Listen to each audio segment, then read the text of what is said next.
I am Chilperic II, the king of the Franks, though my early years hardly hinted at such a destiny.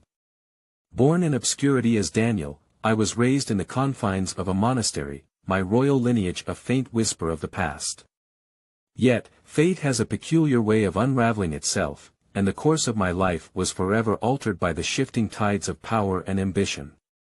The year was 715 when my world changed. King Dagobert III, my cousin, passed away, leaving the throne vacant amidst a realm in turmoil. The kingdom, divided and weakened, was ripe for contention.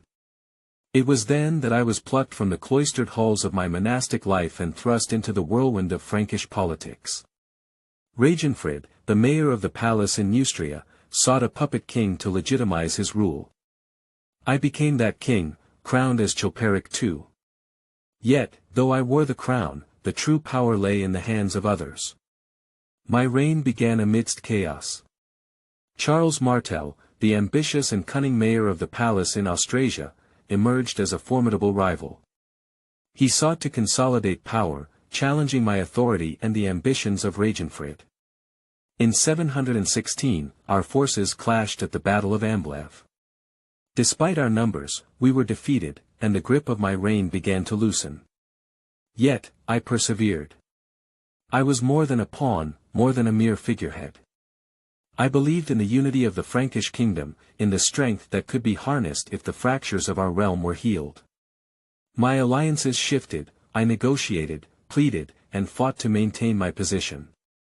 In 717, Charles Martel triumphed again at the Battle of Vinci, and I was forced to flee.